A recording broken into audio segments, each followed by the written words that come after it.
Tudo bom? Nós estamos então ao vivo, graça e paz, para mais uma escola bíblica dominical. Bem, hoje eu dei uma folga ao seminarista Lucas, estamos com o seminarista Walter Dan, que é o nosso Dan também, que tem atuado na nossa congregação e na Igreja Presbiteriana de Jardim, Califórnia.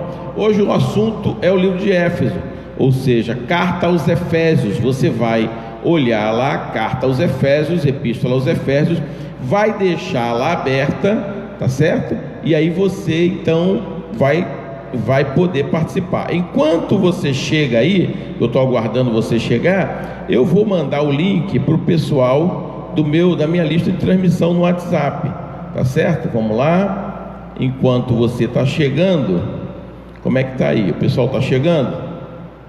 Olha aí para a gente aí, o pessoal está chegando?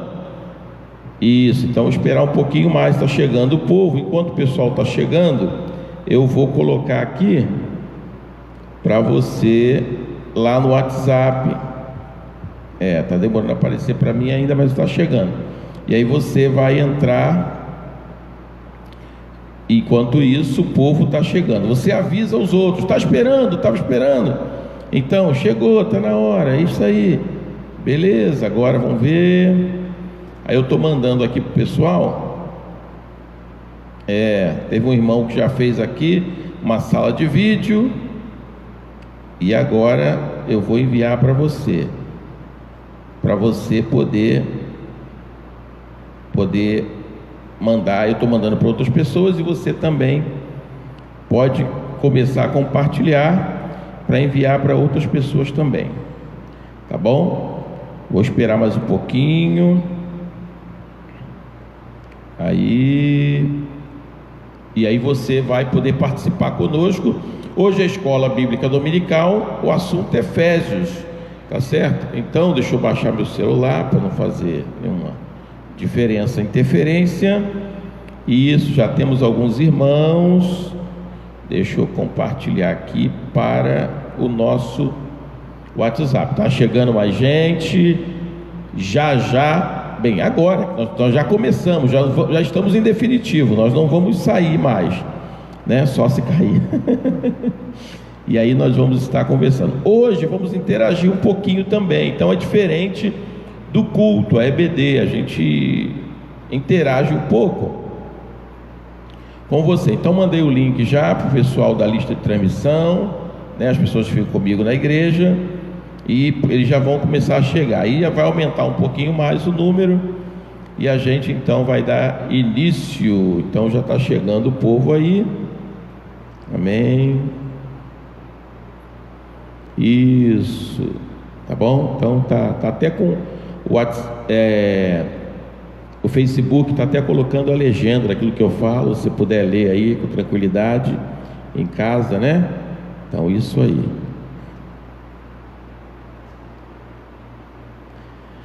Vamos então começar. Então você abre a sua Bíblia aí no livro de Efésios. Você que está aí já fica preparado. Você pode também deixar a sua Bíblia aberta no livro de Atos dos Apóstolos, capítulo 19, porque a gente vai ter que voltar lá. Na verdade, a gente começa falando da cidade. Bem, das escavações arqueológicas, a cidade de Éfeso talvez seja uma das mais importantes. Bem, era uma das 5 cidades mais importantes do Império Romano, né? Na Ásia Menor, que a gente chama assim, a Ásia Menor, aquele período, da Ásia Menor era a segunda mais importante. Então, o que dá a entender na história de Éfeso, seminarista Walter Dan, que ela teve um apogeu antes desse processo de Paulo. Então, assim, como toda cidade grega era muito voltada para a filosofia, artes, tem nomes importantes, né? O pintor de Alexandre o Grande, o primeiro pintor de Alexandre o Grande foi dessa cidade, né? Heráclito também, um conhecido filósofo pré-socrático, foi também dessa cidade. Então ela viveu o momento assim do seu apogeu antes de Cristo. Nesse período não é que ela estava fraquinha não, mas você tem ideia assim da população que tinha nessa época? Primeiramente, graça e paz a todos os nossos saudosos e amados irmãos. É um fato interessante que a cidade de Éfeso, nesse período em que está sendo citado, a sua população era aproximadamente de 500 mil pessoas. É muita gente. Era uma cidade, realmente era uma cidade muito importante para o Império. Chegou até a ser a capital do Império. E o que nós podemos destacar nessa cidade? É a capital na Ásia, né? Na Ásia Menor. Na Ásia Menor. Chegou a ser uma das principais cidades do Império.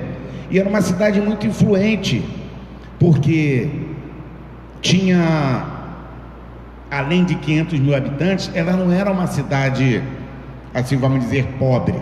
Era uma cidade que influenciava as outras cidades do Império. E com isso, ela foi ganhando status, a ponto de, em Éfeso, ter sido estabelecido uma das 7 maravilhas do mundo antigo, que é a estátua da deusa da fertilidade, a deusa Diana. E isso foi um dos grandes motivos que Paulo teve problemas, algumas dificuldades para o evangelho naquele local. Então é interessante quando a gente lê, estamos na questão histórica ainda, inicialmente, como ele falou, uma cidade naquele tempo com um estádio para 24 a 25 mil pessoas. Veja bem, um estádio. Então, como é que se prova isso, pastor? Escavações. Então, no final do século XIX, se encontraram, então, vestígios lá e redescobriram a cidade, começou as escavações. Muitas pessoas que viajam pela Europa fazem questão de tirar foto lá, porque é uma das 7 maravilhas do mundo antigo. Então, se você olhar um templo, olha só, vamos lá, 125 metros de extensão, quase 60 metros de largura, 120 colunas de mármore. A ideia que se tinha, né? Então, nós estamos passando para você a grandeza do lugar, para você ter uma ideia que não é um lugarzinho comum, não. Paulo pensava grande e pensava alto. Paulo foi para um lugar e lá ele queria marcar um lugar. E na verdade é um assunto para depois, mas essa igreja vai se tornar uma igreja importante e séria, porque lá vai ser sede. E depois nós teremos um concílio lá, bem posterior, né? Então nós teremos um concílio lá. Então é uma cidade que vai dar seguimento ao cristianismo. Paulo pensou grande quando foi para aquele lugar. Então, além do estádio, né? Você já falou, fala mais. Ela tinha, além dessa estátua, a deusa Diana, ela também, por ter esse teatro para 24 mil pessoas, por ser uma cidade muito influente, onde os ricos civis eram chamados de assíriacos, o que acontecia? Tinha também estabelecido no centro da cidade, ou o ponto principal da cidade, o ponto de concentração da população local, tinha um bordel imenso. E por isso as dificuldades, a adoração, a idolatria, tanto a deusa e a vida rica em capital, mas porém pobre moralmente. Importante esse destaque, a gente vê a similaridade com Corinto, né? Então a religião era muito envolvida com a questão também sexual, nesse sentido, prostituição.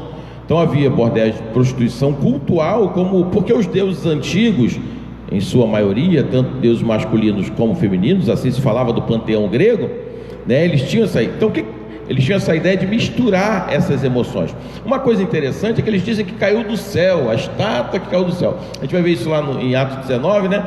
Então, o que se tem ideia, os pesquisadores dizem, ou eles acharam, ou eles criaram a estátua e contaram essa história para que pudesse ser divulgado, como foi, né? Como foi no caso que nós temos no Brasil, uma história dessa, de que se acha no rio um pedaço de uma cabeça de uma imagem, depois junta outro corpo e cria essa deusa, que é um imenso também templo.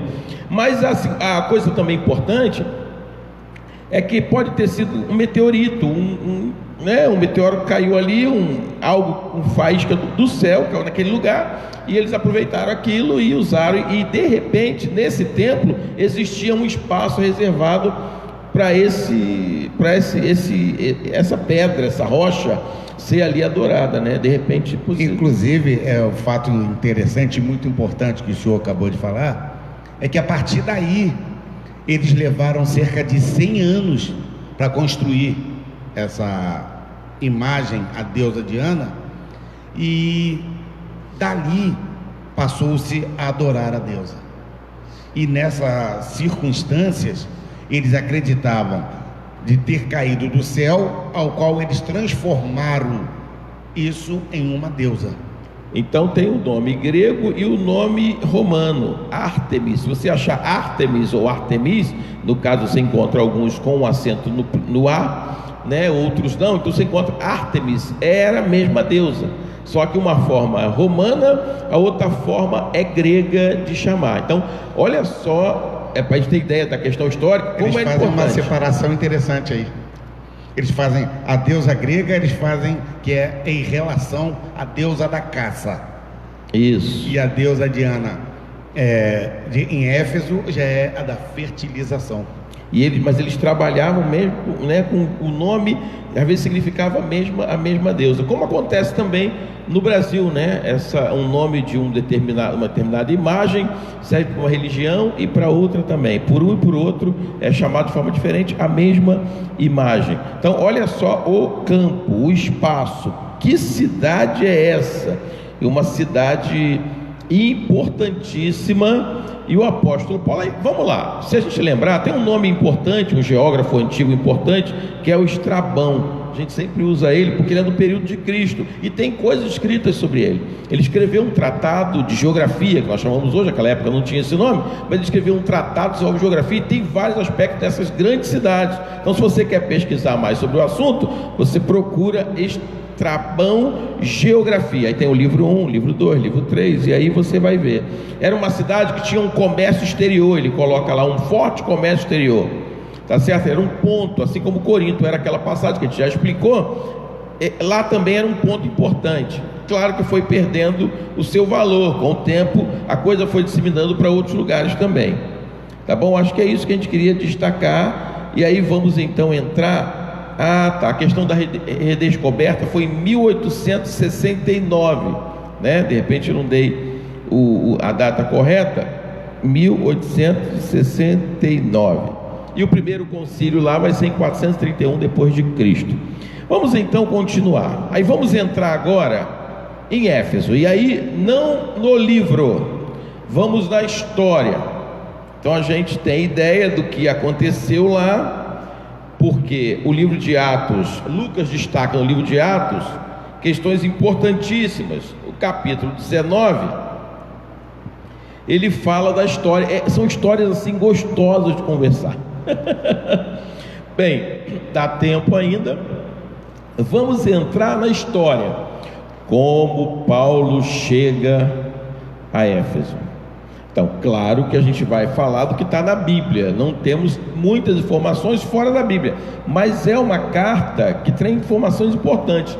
Tem informações em Atos, tem informações em Apocalipse, né? Então você vê, e tem histórias fora da Bíblia, tem histórias de que o próprio João esteve lá, por isso ele escreve, né? Então é uma outra história, mas nós vamos na história primeiro da Bíblia em Atos dos Apóstolos, porque quando ele chega lá, Atos capítulo 19, lê para mim o versículo do 1 ao 3 só para a gente, por favor, seminarista.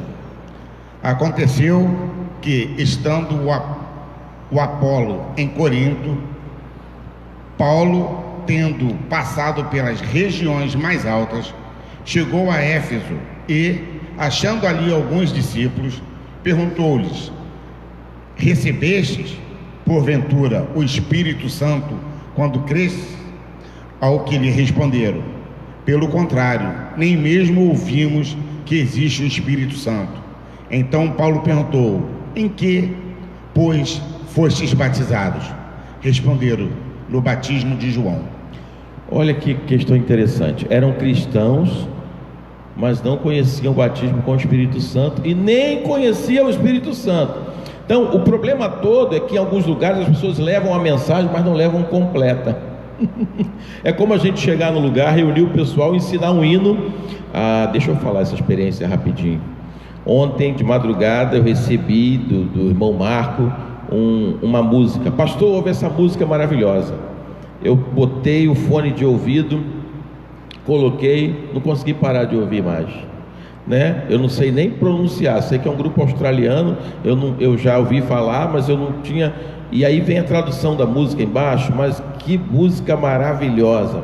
Muita gente acha que só isso basta para ser evangélico, e aí fica ouvindo CD o dia todo, música o dia todo, não é CD mais. Aí eu entrei lá, aí no canal do YouTube tinha só deles, música só deles. Aí eu fiquei, acabei dormindo tarde, mas cheguei aqui cedo, junto, vocês ainda chegaram antes de mim, então eu cheguei. Mas olha só, porque tem pessoas que investem nisso, é gostoso, é importante, maravilhoso, e vai indo. Assim também eles se reuniam lá e falaram assim: nós somos discípulos de Jesus, né? Nós conhecemos, mas não conheceram a obra completa. Então não valeu, porque faltava algo importante, o Espírito Santo. Quer falar um pouquinho sobre isso? Interessante que a gente começa a conciliar as coisas. A gente vê a cidade de Éfeso em meio à opressão demoníaca. E agora a gente lê em Atos que eles não conheciam o Espírito Santo. A gente começa a ver como então aquele povo poderia adorar ao Senhor se eles não conheciam o Consolador. Interessantíssimo, porque agora vão continuar outras histórias. Olha só o que vai acontecer, né? Aí você está acompanhando aí, você pode acompanhar de casa, mas para não ficar lendo muito direto na Bíblia, a gente vai falando um pouquinho. Aí Paulo vai e ora por eles recebem o Espírito Santo. Além, a Bíblia coloca que Paulo impôs a mão sobre ele, era mais em torno de 12 homens. Lucas destaca 12 homens. Paulo fica 3 meses ali numa sinagoga. A mesma história que aconteceu em Corinto acontece ali e acontece em outros lugares. Paulo vinha, escolhia um lugar e procurava onde é a sinagoga, né? Então, quer falar alguma coisa sobre isso? É uma das características de Paulo. Paulo, ele nunca fez nada assim, sem coordenar. Ele sempre esteve acompanhado, ele nunca fez nada só, ele sempre esteve discipulando alguém. Então essa atitude dele chegar e procurar uma sinagoga, a gente pode observar em todas as cartas de Paulo, ele era a mesma atitude. Para quê? O evangelho, de acordo com Paulo, e nós cremos, tem que ser proclamado. E ele sempre, o tempo todo, ele fazendo discípulos, e começa com os judeus, uma área que ele conhecia bastante. Ele era fariseu, por isso que ele vai, né, na sinagoga, ele vai lá e começa a conversar. Tem uma história diferente, pode falar. E como a gente começa, boa colocação do senhor, meu pastor, como é que a gente consegue imaginar como seria pregar o evangelho de Cristo, as boas novas do Senhor, para um povo totalmente doutrinado apenas à lei? Então eu fico pensando como é que é a nossa vida hoje, já que a carta, a palavra do Senhor é a mesma ontem, hoje e será eternamente. Como nós nos colocaríamos no lugar de Paulo? Em meio a esse contexto, uma cidade extremamente dominada a demoníaca, um contexto ao qual o Espírito Santo não era conhecido, e ele nem por isso ele desanimava, muito pelo contrário, isso dava a ele mais ânimo, mais força, mais vontade de proclamar o Espírito Santo de Deus. Dá-nos entender essa questão, sem entrar em questões doutrinárias agora, dá a ideia de que o Espírito Santo, ele segue com pessoas, né? É como uma pandemia, me perdoe usar isso, mas alguém tem que levar.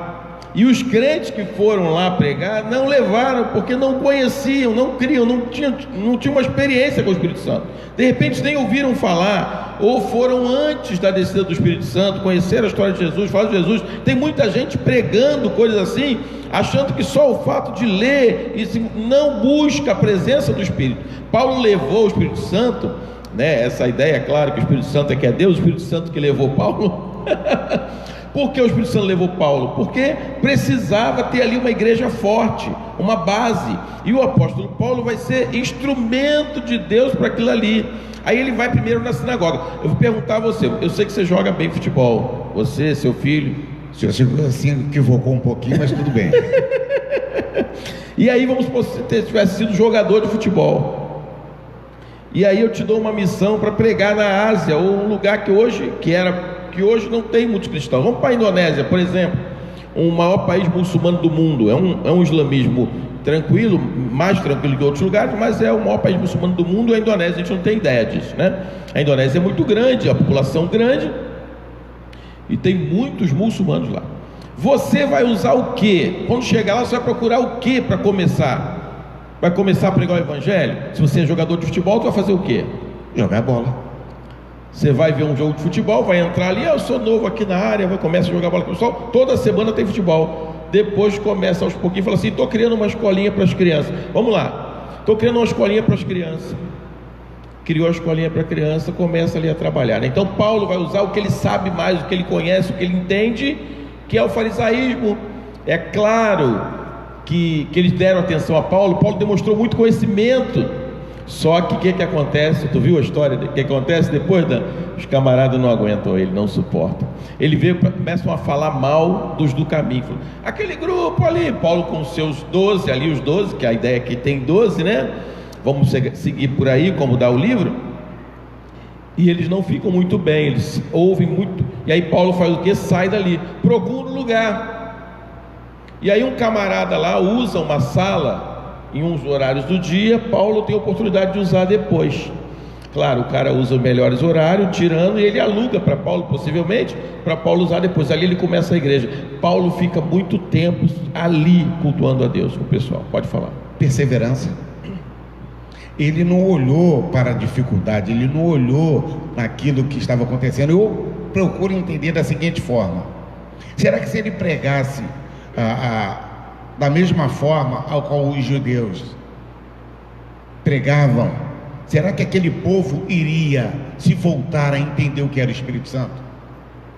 Então Paulo, inteligente e sendo usado pelo Espírito Santo, eu fico imaginando como ele deve ter feito para poder agregar essas pessoas a entenderem aquilo que ele pretendia, que estava posto no coração dele através do Espírito Santo. São questões que a gente começa a pensar em nós mesmos. Como é que eu vou fazer, pelo exemplo que o pastor deu, para que as pessoas começam a ver em mim aquilo que aquelas pessoas viram em Paulo, mesmo depois ele tendo esses problemas todos, sendo rejeitado, sendo desprezado, sendo preso, mas ele proclamou. Uma coisa interessante, o texto lá de Atos 19 vai dizer o seguinte: Deus fazia milagres extraordinários com Paulo. E aí acontece um negócio interessante. Ele fica 2 anos lá nesse espaço do tirano, usando, tirano é o nome do cara. Ele fica 2 anos lá, e aí começa a fazer milagre. As pessoas começam a ver, o que dá a entender, Dan, que aquele lugar, como você falou, era um lugar já usado muito pelo inimigo. Ou seja, as pessoas já trabalhavam com magia. Olha, o inimigo está nessas coisas, está assim. A ideia de adivinhar, de fazer coisas, e tinha um grupo que se aproveitava financeiramente disso. Os filhos de um sumo sacerdote, assim Lucas o coloca, ou um sacerdote maior, um sacerdote. Servas era o nome dele. Os filhos dele, eles ficavam pregando e tirando demônios, eu vou botar entre aspas, das pessoas. Possivelmente ganhavam um espaço com isso, ganhavam dinheiro com isso, e eles viram Paulo fazendo com muita facilidade. Você, vamos usar o nome de Jesus também. Acontece também essas coisas hoje, né? A gente vai pregar o evangelho, as pessoas querem usar o nome de Jesus para outras coisas.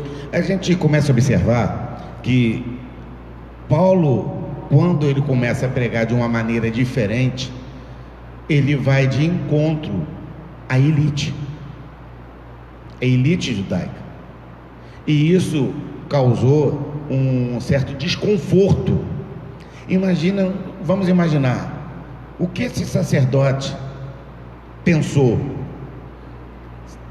sendo Paulo uma pessoa ao qual proclama o evangelho de salvação, que faz o mesmo efeito ou até maior, acredito eu que seja maior do que o que o sacerdote proclamava, e não cobrava.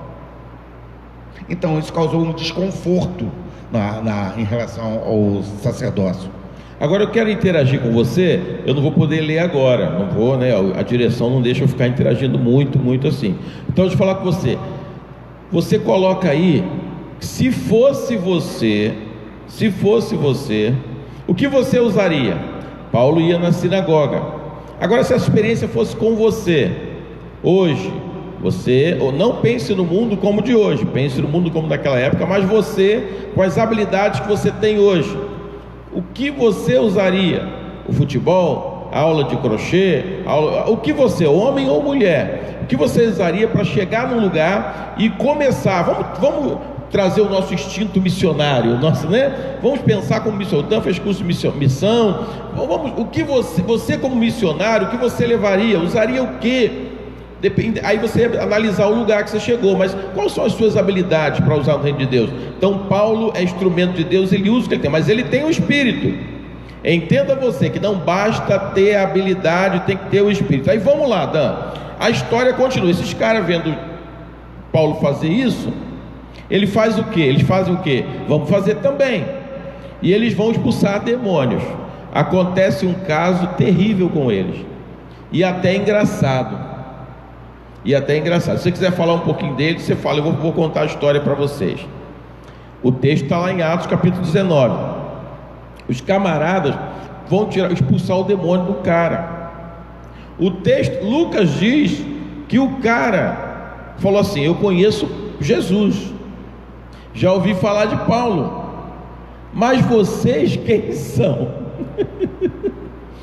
E o texto diz que o cara possesso pega, dá uma surra deles e rasga a roupa deles, e eles saem, e acaba que essa história fica conhecida das pessoas, porque o povo lá gostava dessas coisas assim, e que não dá para explicar. Você vê uma coisa, que eles pegavam lenço e levavam para Paulo e tudo isso, por quê?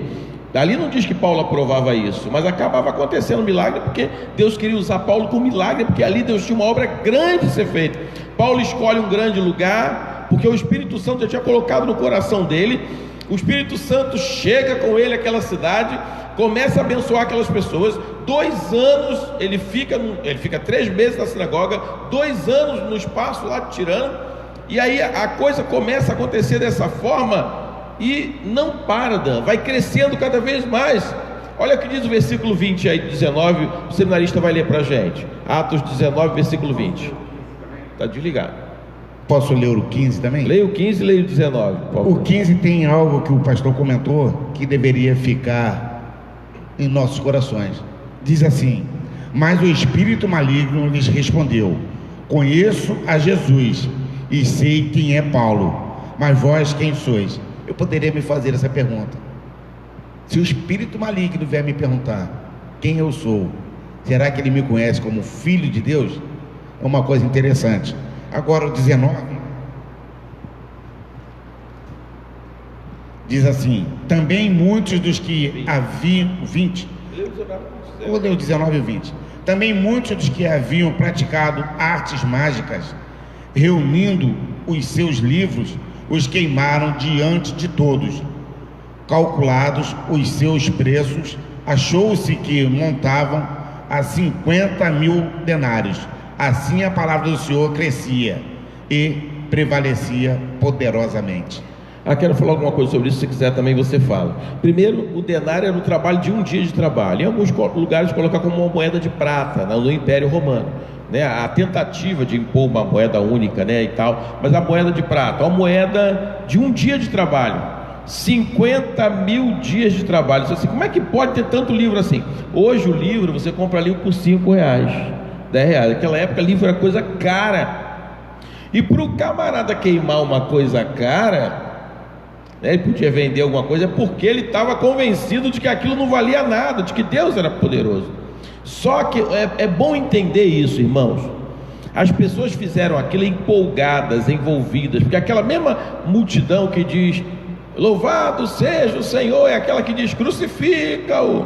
Então esse povo vai ter uma história aqui, vão acontecer outras coisas, mas esse povo vai lá e queima os livros, e joga fora coisas valiosíssimas, porque viu que valia muito mais aquilo que Paulo fazia, e a palavra crescia poderosamente. Olha só, você começou a entender? Paulo começa devagar, porque tem gente que quer começar logo lá em cima. Começa devagar, vai crescendo, vai mostrando, vai trabalhando, é um trabalho de formiguinha, é um trabalho conquistando pessoas, é um trabalho, e a palavra começa, é de forma exponencial, ou seja, 1 chama 3, 3 chama 9, 9 chama 27, 27, aí eu já não sei mais. Então você vai, sei lá, vai indo, 81, você vai, 81 vezes 3, você... Então você que recebe a palavra, ela transforma poderosamente, porque você compartilha. Essa semana eu falei isso, pregando para uma outra igreja, né? Aconteceu comigo uma experiência interessante essa semana. Eu consegui pregar em 2 igrejas no mesmo horário. Eu gravei o sermão, mandei para uma, e na outra eu falei ao vivo. Por isso não pude estar com a nossa congregação quinta-feira, naquela quinta, porque eu estava pregando em 2 igrejas que já tinha combinado isso antes. Mas vamos lá. Então é importante você perceber isso. As pessoas olharam e querem fazer igual, porque artes mágicas, querem isso, não procuram o verdadeiro evangelho.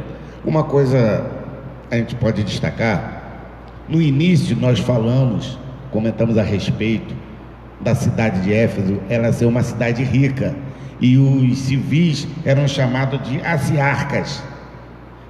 Agora a gente começa a observar que eles rasgavam, queimavam livros de 50 denários. 50 mil denários. Seria a mesma coisa que pessoas hoje compram carros de não sei quantos milhões para passearem. Então você começa a observar que eram pessoas extremamente ricas, mas pobres moralmente. Aí você começa a encaixar a história. Eles tinham condições a ponto de se dar o luxo de queimar algo tão valioso financeiramente, mas por outro lado, eu creio que eles estavam ganhando um bem bem maior do que esses 50 mil denários. Eles estavam ganhando espiritualidade, estavam ganhando em moral cristã. Interessante é que depois você falou que Paulo chega e quebra a estrutura dos poderosos. Sabe um sindicato poderoso que tinha lá em Éfeso? Um sindicato que tinha... Você sabe um sindicato poderoso que tinha lá em Éfeso? Tinha um sindicato poderoso lá, os ourives. Eles faziam nicho, né, pequenos ou imagens grandes da deusa Diana, Ártemis. Eles faziam isso do templo e eles vendiam isso. As pessoas que vinham de outros lugares passavam lá e compravam aquilo. O templo, esse tamanho todo do templo, essa suntuosidade, essa coisa linda que era aquele templo, era também um lugar financeiro. Em volta dele havia os mercados. Nas escavações foram encontrados estátuas de imperadores daquele período. Em volta dele foram encontrados pedras de marcos históricos e importantes. Ali era um lugar que as pessoas queriam estar e onde os ricos estavam para vender e comprar. E aí o que acontece? Esses camaradas se reúnem. Fala aí. E essa idolatria a gente observa também em algumas cidades brasileiras. A gente pode destacar, por exemplo, a cidade de Canindé, a cidade de Juazeiro, a cidade de Trindade, Rio Grande, Aparecida. A gente não vê o mesmo poder, capital financeiro, mas a adoração, a idolatria é a mesma coisa. E esses camaradas, eles ficam, porque eles perdem. Paulo diz que não deve adorar a imagem, e agora? Eles se reúnem no sindicato e o nome do cara é Demétrio. O cara chega lá, reúne uma multidão de ourives e começa a falar sobre Paulo, o que Paulo está fazendo, deixa de fazer, sem autorização da liderança local. Ele faz isso, faz uma assembleia informal, mas acaba virando um negócio agitado.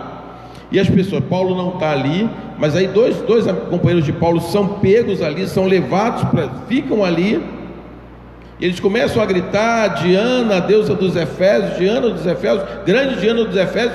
Um camarada que é judeu, Alexandre, levanta a mão, acharam que ele ia falar. Lucas explica, é interessante, né, você imaginar isso. O cara levanta a mão e aí começam as pessoas a achar que ele quer falar. Ele vai seguir e fala: ele é judeu. Quando alguém fala que ele é judeu, eles achavam que o judeu estava misturado também com esse negócio, e começam a gritar por 2 horas. Você imagina um povo gritando 2 horas, Diana, deusa dos Efésios, Diana, deusa dos Efésios, gritam durante 2 horas. Ele fala sobre aquela imagem que caiu de Júpiter, explica isso tudo, e aí o líder desse encontro, como se fosse o líder do cartório, ele então, que fazia essa assembleia, eclésia, ele consegue sossegar o povo e termina aí essa reunião. Agora eu quero entrar na questão do livro. Eu vou deixar o Dan falar o que ele quiser. Eu acho que você precisava dessa informação para você ter ideia do que estava acontecendo lá, tá bom? Bom, a gente começa a observar, agora que nós vimos todo o contexto ao qual Paulo, inspirado pelo Espírito Santo de Deus, ele escreve aos Efésios. E a gente começa a ver que o propósito desse livro era 2 coisas muito importantes. Eu destaco, procurou mostrar à igreja toda a riqueza da qual ela era dona, e que você fazia parte, que era a família de Deus. Então ele começa a descaracterizar a adoração à deusa e mostrando a riqueza da igreja. Ele começa a apresentar a igreja de uma outra forma. Eles não conheciam, eles não tinham noção da grandeza, da riqueza da igreja de Cristo. Um outro ponto muito importante, ele exortou a igreja a viver de modo prático de acordo com essa riqueza. Ele chama a pessoa, ou os Efésios, a responsabilidade de quê? Mudança de vida, do arrependimento. E ele trata assuntos muito importantes também, relacionados, que a gente encontra também no livro, a questão da família, o amor fraternal dentro da igreja. E isso, ele, a partir desse contexto, daquele cenário que ele tinha, ele mostra coisas que somente através do Espírito Santo de Deus seria possível reverter aquele panorama em que se encontrava a cidade de Éfeso. Isso aí. Agora vamos entrar direto assim no livro, então. Vamos lá no livro. Sobre o livro, nosso seminarista, o que nós temos assim a destacar? Entendemos a cidade anteriormente, entendemos quando Paulo chega lá, o que acontece. Já falamos um pouquinho que isso vai se tornar uma igreja, lá vai se tornar uma igreja forte, que vai ser citada também no livro de Apocalipse. Mas o que nós temos assim sobre o principal assunto da epístola e o que essa epístola serve para a gente. Você daqui a pouco já vai começar a procurar, daqui a pouco quando der 10 horas, você vai começar a procurar para você mandar versículo. Agora ainda não, tá bom? Agora ainda não, mas fala aí para a gente aí. Bom, a gente começa a destacar que a carta aos Efésios, nenhuma outra carta fala-se tanto de Jesus como na carta aos Efésios. Ele é citado 35 vezes e ele começa a trazer algumas coisas interessantes. Por exemplo, ele destaca: em Cristo somos abençoados em toda sorte de bênçãos espirituais. Ou seja, o que nós precisamos está em Jesus Cristo. Então a carta já inicia mostrando a nossa dependência ao nosso Senhor Jesus Cristo. Depois ele continua, estando nós assentados nos lugares celestiais. Isso para nós é um privilégio. E muitos de nós às vezes confundimos, achamos que eu estou aqui. Não, o Pai me trouxe aqui e me presenteou e está assentado em lugares celestiais, em sua presença.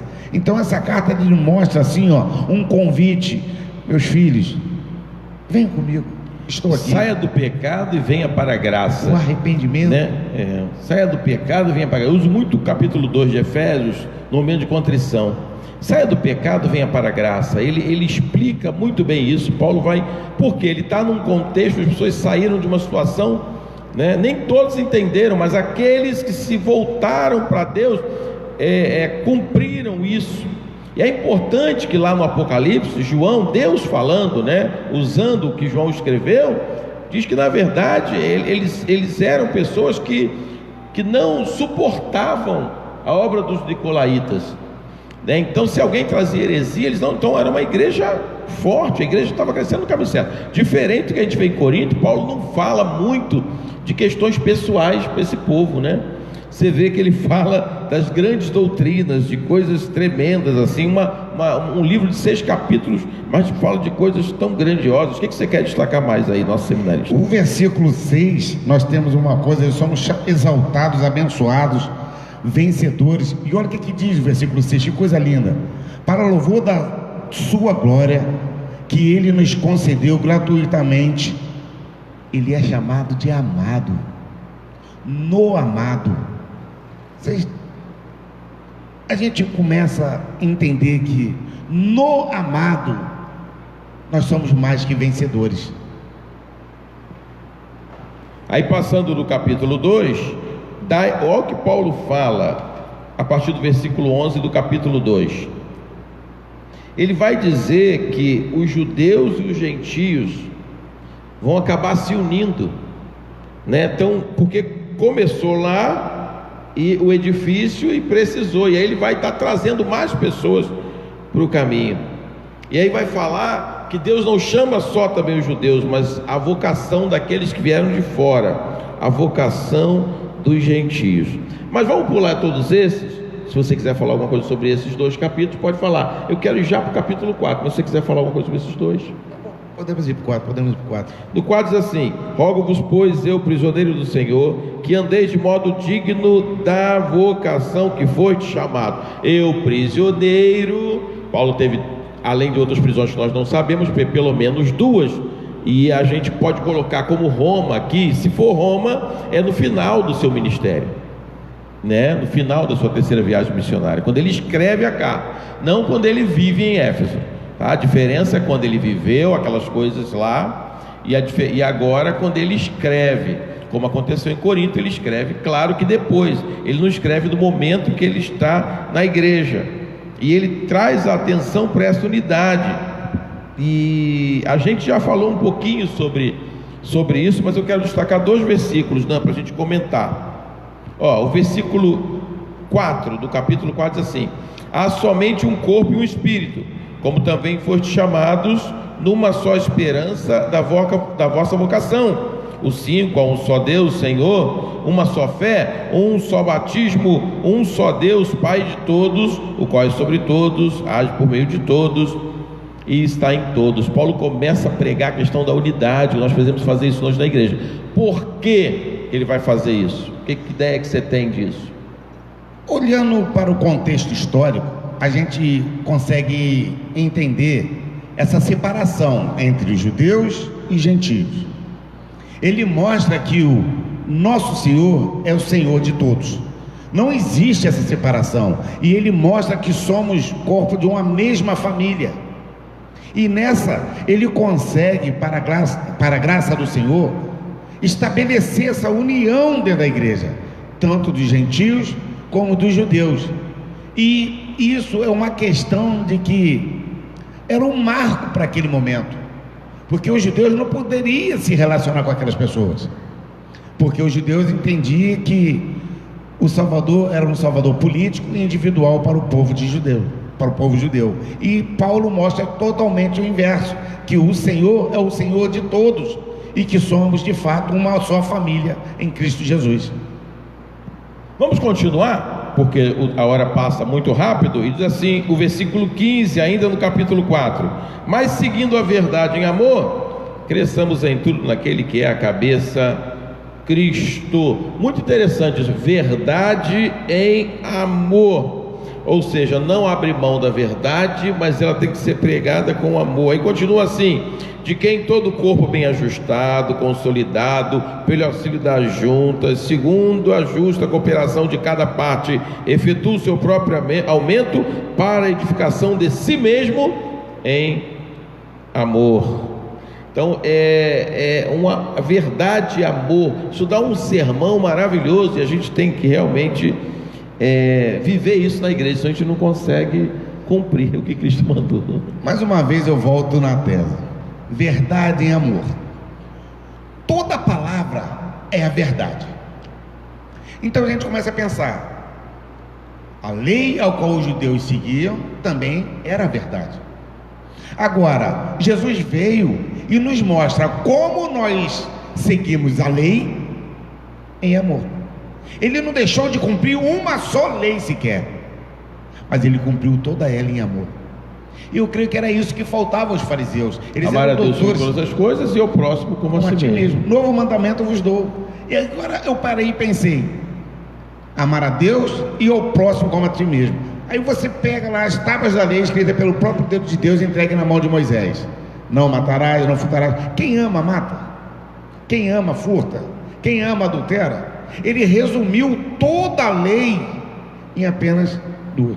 O ruim é aquilo que eu falei: as pessoas olharem isso e acharem que Paulo está concordando com os judeus. Não, ele não está concordando, ele está dizendo que eles foram a base para a gente poder, né? Foi por isso que ele queria unir, mas queria unir em Cristo, porque se você ter a lei, mas não ter Cristo, não vai adiantar nada. Então você já aprendeu hoje que não adianta só aqueles efeitos mágicos do Evangelho, ficar ouvindo música em casa e achar que com isso é evangélico.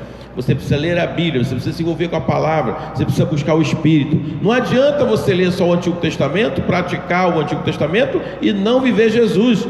Não adianta também. Então você está aprendendo hoje, como Paulo explica aos Efésios, está explicando para cada um de nós. Mas Dan, o capítulo 5 também é maravilhoso. Eu queria, antes de entrar no assunto do 5, mas no finalzinho do 4, ele diz assim no versículo 32: antes sede uns para com os outros benignos, compassivos, perdoando-vos uns aos outros, como também Deus em Cristo vos perdoou. Aí emenda dizendo assim: sede, pois, meus imitadores, ou seja, sede, pois, imitadores de Deus, como ele fala também para o pessoal de Corinto, como filhos amados. Aqui ele não fala ser meus imitadores, ele fala ser imitador de Deus como filhos amados, e andar em amor, como também Cristo vos amou e se entregou a si mesmo por nós, como oferta e sacrifício em aroma suave. Voltando, continuando a história, né, em Efésios, e aí ele dá assunto, entra em assuntos aqui importantes sobre o lar. O que ele fala é os frutos, as obras, os frutos do Espírito, a obra da carne, o lar, a questão de pais, filhos. Mas eu queria ir para o assunto final. Eu entendo que isso tudo, eu queria ir para o assunto final. No capítulo 6, a questão da armadura de Deus, a partir do versículo 10. Eu queria me fixar nele, mas você que já está começando a escrever, já quiser escrever os versículos que você quer destacar do texto, a gente vai ler como fizemos semana passada, tá? Só não vai dar para falar tudo e comentar os versículos, mas você pode colocar o versículo que você mais gosta, você coloca aí para interagir, tá bom? Mas para fechar essa questão da batalha, por que, Walter Dan, tem tanta importância esse capítulo, a partir do versículo 10, né? Tanta importância, e ele fecha com esse assunto. Por que essa falar de batalha, guerra espiritual, batalha, luta, para esse contexto desse livro? Você tem alguma ideia, ou você acha alguma coisa que você pode falar para a gente? A gente pode observar, no início da nossa conversa, que o povo estavam sendo iludidos com uma falsa doutrina pelos sacerdotes e mágicas. Quando a gente observa revestidos de toda a armadura, existe alguma arma mais poderosa do que o poder do Evangelho? Do que a palavra do nosso Senhor Jesus? A gente começa a ver que quanto mais eu me afasto de Deus, mais vulnerável eu estou. Quanto mais eu me revisto da palavra de Deus, mais eu me entrego a essa palavra, mais forte eu estou. E isso era o que aquele povo precisava. Aquele povo precisava do verdadeiro Evangelho. Aquelas famílias precisavam entender o que era o poder do Espírito Santo. Aquela nação vivia em trevas. Eu começo a observar que Hoje não é tão diferente. Existem pessoas que procuram mágicas, procuram algo sobrenatural, muitas das vezes até que não está escrito no Evangelho. Então eu não estou me revestindo, estou me afastando daquilo que seria a minha verdadeira armadura. Agora, interessante para a gente, quando ele fala dessa batalha, dessa guerra, dessa armadura, que a gente, para a gente perceber hoje, a nossa vida aqui é uma guerra também, né? Porque a gente fica pensando só hoje a guerra, o inimigo é outro hoje, esquecemos tudo, hoje o coronavírus é o inimigo, mas a nossa vida sempre é uma guerra, é uma batalha constante. E ele diz o seguinte, que o mais importante, claro, além de conhecer a Cristo, se envolver, ele fala da armadura completa, mas o que eu tenho que usar para poder ter essa armadura é a oração. A oração é o que une tudo isso que envolve essa armadura. E aí a gente já ouviu várias pregações sobre o assunto, as pessoas comentam, há um estudo profundo sobre isso, você buscar em vários lugares. Mas hoje eu quero dizer para você, se você não orar, não entender, não buscar o Espírito Santo, você vai botar uma armadura e vai dizer assim, como Davi disse, isso não dá para mim não, melhor tirar isso aqui. Mas você não vai, porque para essa armadura só dá certo se orar. Eu digo que tenho fé, mas se eu não oro, não tenho fé nada, não vai adiantar. Está no versículo 18, né? Eu digo que sou salvo. Oração e súplica. Com toda oração e súplica. Porque se eu disser que tenho o capacete da salvação, eu sou salvo. Mas eu não vivo como um salvo, eu não sou salvo nada, né? Pode falar, irmão. E a gente começa a observar que esse distanciamento nosso do Evangelho, consequentemente você deixa de orar, você deixa de suplicar, você começa a se sentir autossuficiente, você consegue se sentir o poderoso, é onde você começa a não estar revestido de forma que deveria. Eu queria já deixar o recado então, para você ir colocando aí nos comentários os versículos que você gostaria de que fosse destacado aqui, o versículo que você gosta, né? Do livro de Efésios. Você percebeu? São 6 capítulos, mas é um livro maravilhoso. Enquanto isso, deixar o Dan fazer alguma consideração final, alguma coisa que ele tenha preparado e eu não dei oportunidade para ele falar. Então, para ele falar agora, como ele quiser falar, enquanto isso você vai digitar aí o seu versículo rapidinho e vai prestar atenção no que o nosso seminarista está falando. Meus irmãos, nessa carta a gente vê a igreja aos olhos do Senhor. O que a igreja é aos olhos do Senhor? O que você e eu somos aos olhos do Senhor? Essa unidade, essa beleza, essa conciliação, essa obra perfeita da parte de Deus, ao qual Ele deixou para nós a sua santa palavra. Então eu fiquei pensando comigo, Senhor, não deixe com que eu me comporte de igual modo aquele povo de Éfeso. Não deixe que eu seja idólatra de mim mesmo, querendo engrandecer-me, e que eu possa entender que eu tenho que estar cada dia mais revestido das suas armaduras, orando, suplicando. E uma das coisas mais difíceis que a gente pode entender é o amor ao próximo.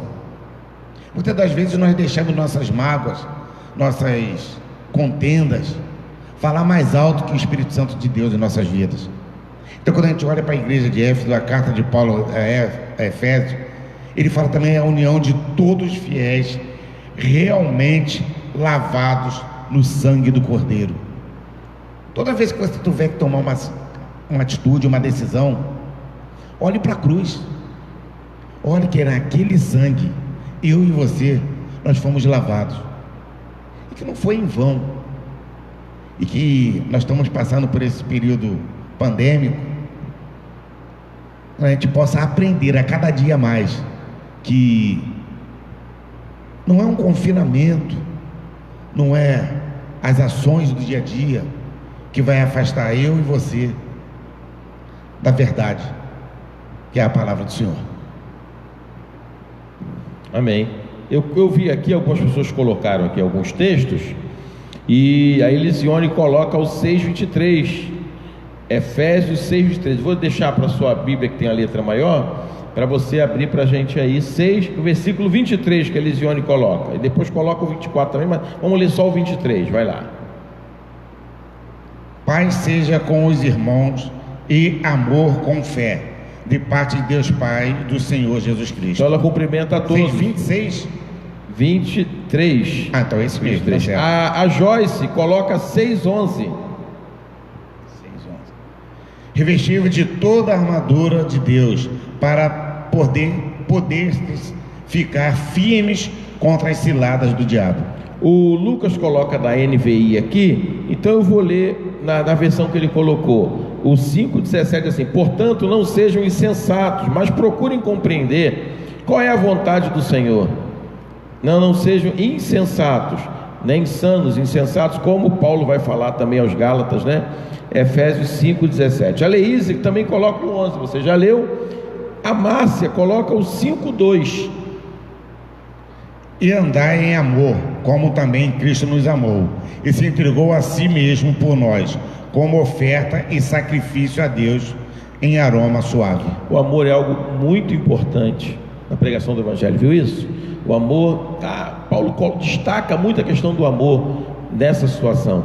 E é bom mesmo falar sobre o verdadeiro amor para esse povo que só pensava no amor eros. E agora tem filhos, o amor de Deus para conosco, o amor ágape de um irmão para com o outro, que nesse caso aqui.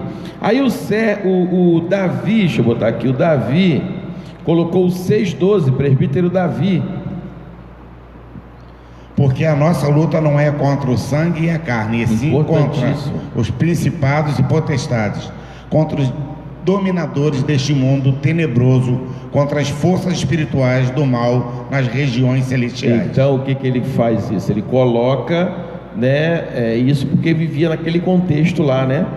Eu estou vendo aqui a Márcia, eu já falei o 5:2 já, e Ana Cláudia, Efésios 4:13, e boto 13:14. Ana Cláudia, Efésios 4:13-14.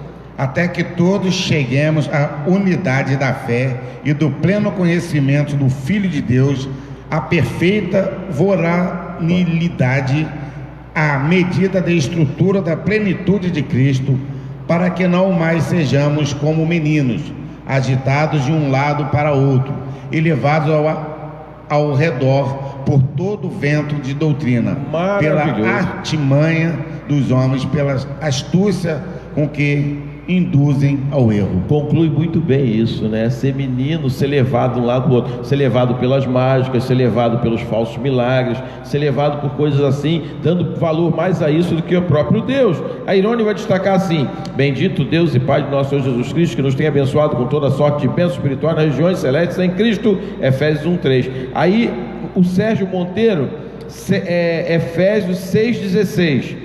É muito versículo. Bem, eu vou ter que falar mais 3 só e vou parar, tá bom? Aí a gente finalizar. Embraçando sempre o escudo da fé, com a qual podereis apagar todos os dardos inflamados do maligno. Eu falei, Sidneia agora, Efésios 3:14. Eu acho que não foi lido ainda não. 3:14. Por esta causa me ponho de joelhos diante do Pai. Muito Amém. Bom. E o Rogério, presbítero Rogério, está lá em Minas Gerais. Um abraço, irmão. Presbítero Rogério, que está morando em Belo Horizonte. Belo Horizonte. O presbítero Rogério pediu para ler Efésios 6:2. A Leda também pede o mesmo, então já vai junto. Vai dar para falar todo mundo. Honra o teu pai e tua mãe, que é o primeiro mandamento com promessa. Glória a Deus. E aí agora o Renato 4:14. Renato 4:14. Acabamos de ler, né? Já para falou. Que não mais sejamos como já leu, perdão, não seja como meninos, mas E a Lourdes, o 2:5.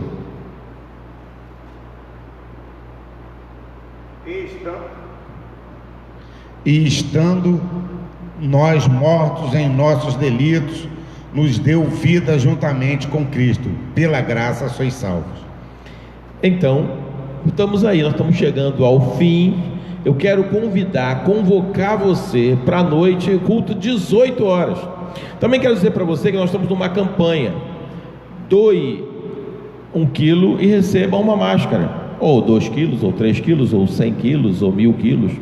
Você doa e recebe uma máscara. Então, se você trouxer a sua doação, hoje a irmã Paula não conseguiu nenhum jovem para ficar hoje aqui na parte da manhã, enquanto estamos aqui gravando, alguém recebendo lá, não conseguimos, mas tem gente trazendo, de manhã já teve uma pessoa trazendo também, tem mais alguém já aguardando a gente também para poder pegar, o nosso irmão Renato, daqui a pouco também vamos entregar a máscara, mas vai ter uma irmã aqui, de 16 a 18, a irmã Paula, ela vai estar aqui recebendo o quilo, tá bom? Então não pode ter aglomerações, vai estar trancado o portão, e você vai tocar a campainha aí que ela vai te atender, tá bom? E vai receber o quilo e você vai escolher a cor da máscara que você quer. Tem muita preta tem muito, tá bom? E você então pode pegar a sua máscara e abençoar uma família. Nós já passamos assim de 1.100 quilos, né, arrecadados e distribuídos, porque vai chegando, a gente vai distribuindo.